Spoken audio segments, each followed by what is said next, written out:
13 राज्यों के 89 लोकसभा क्षेत्रों में चुनाव आज सायंकाल संपन्न हो जाएगा। कुल मिलाकर के 191 सीटों पर आज सायंकाल तक चुनाव की प्रक्रिया संपन्न हो चुकी होगी। देश के अंदर जो उत्साह है, देश के अंदर लोगों के मन में मोदी जी के 10 वर्ष के कार्यों को लेकर के जिस प्रकार की उमंग है, एक सकारात्मक माहौल है, उसको देखते हुए हम कह सकते हैं कि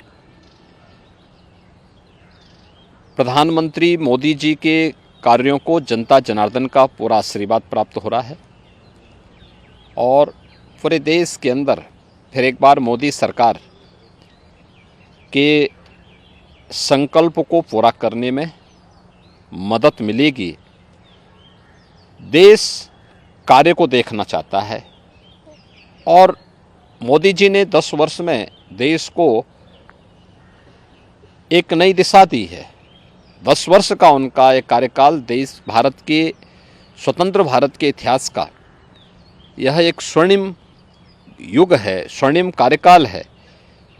हर एक सेक्टर में देश ने कुछ नया करके दिखाया है और भारत आज दुनिया के अंदर एक धमक के साथ, तेजी के साथ बढ़ती हुई अर्थव्यवस्था के रूप में भी स्थापित हुआ है। इसलिए उसका लाभ भारतीय जनता पार्टी को प्राप्त होगा और मेरा ये मानना है कि मोदी जी के नेतृत्व में 4 जून को जब परिणाम आएंगे तो प्रचंड बहुमत के साथ भारतीय जनता पार्टी और एनडीए की सरकार फिर से तीसरी बार मोदी जी के नेतृत्व में बनेगी। मुख्यमंत्री जी, ये देखा जा रहा है कि इन चुनावों में भी जो विकास के मुद्दे थे वो धीरे धीरे गायब होते जा रहे हैं। उनकी जगह इतर नए इश्यूज़ और नॉन रेलिवेंट इश्यूज़ हम कह सकते हैं कि वो अपनी जगह लेते जा रहे हैं। ये मुद्दे कहाँ से आ रहे हैं, आप किस तरीके से देखते हैं? देखिए, ये कहना कि चुनाव में नॉन रेलिवेंट मुद्दे आ रहे हैं, मैं पूरी तरह सहमत नहीं हूँ। चुनाव की शुरुआत में हम लोगों ने मोदी की गारंटी, जो विकास, सुशासन और सुरक्षा से जुड़े हुए थे, इन्हीं मुद्दों को हम लोगों ने जनता जनार्दन के सामने रखा था और पहला चरण इसी दिशा में आगे बढ़ा था। लेकिन इसी दौरान पहले चरण के ठीक पहले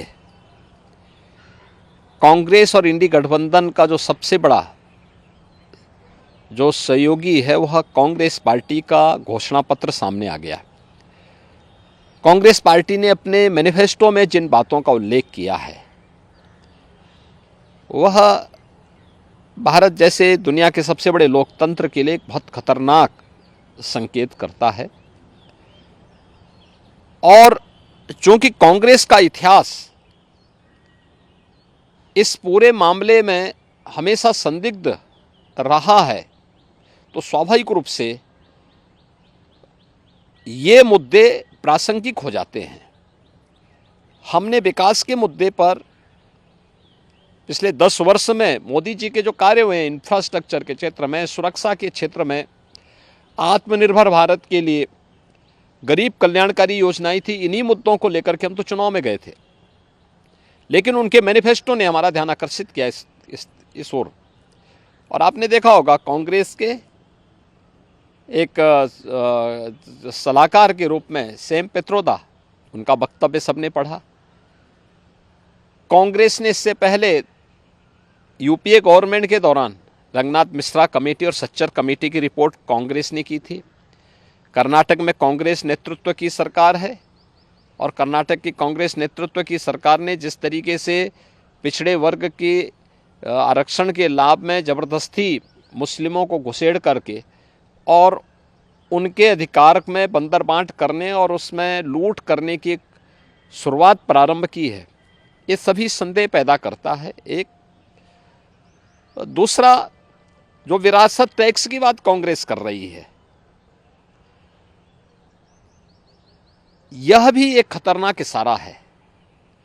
गरीबी, एक झटके में गरीबी हटाएंगे। इसके लिए वे हर संपत्ति का सर्वे करवाएंगे, एक्सरे कराएंगे। इस प्रकार का वक्तव्य कांग्रेस दे रही है। कांग्रेस का मैनिफेस्टो इस बात का उल्लेख कर रहा है और फिर उसके माध्यम से हर एक संपत्ति को ये लोग अपने कब्जे में लेकर के, यानी दोनों चीज़ें, एक तरफ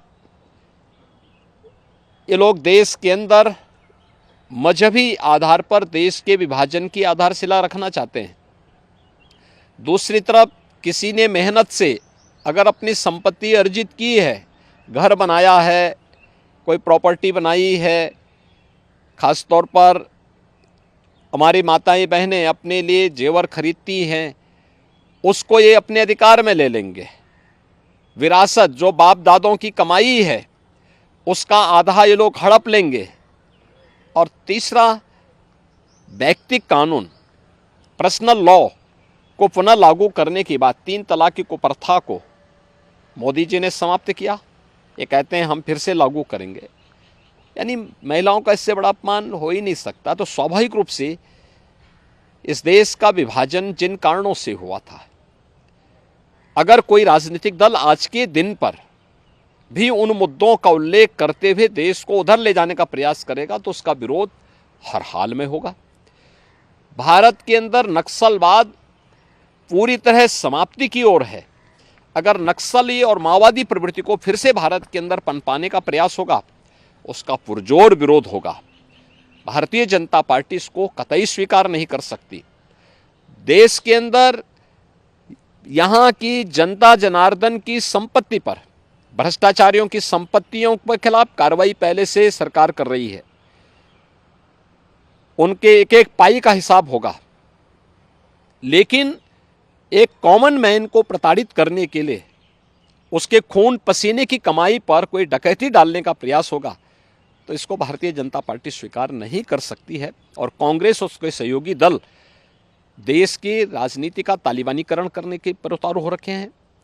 देश के अंदर माओवादी दुष्प्रवृत्ति को जबरन थोपने का प्रयास कर रहे हैं और पर्सनल कानून के नाम पर देश की महिलाओं का अपमान करने का प्रयास कर रहे हैं और लोगों की संपत्ति पर जो इनकी कुदृष्टि लगी हुई है, इसलिए ये मुद्दे आए हैं जो आज के परिप्रेक्ष्य में रिलेवेंट हैं।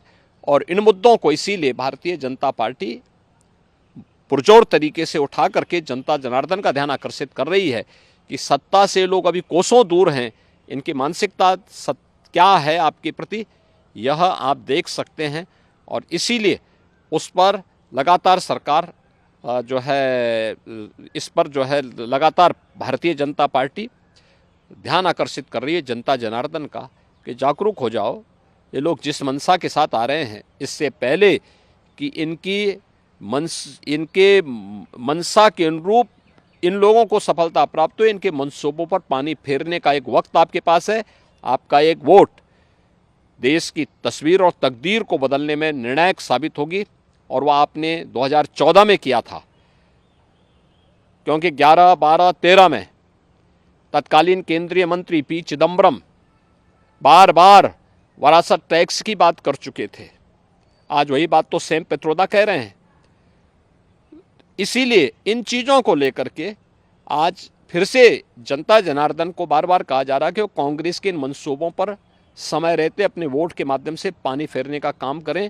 अन्यथा यह गठबंधन देश के लिए भी, कॉमन मैन के लिए भी और आदि आबादी के लिए भी भयंकर खतरा पैदा कर सकता है।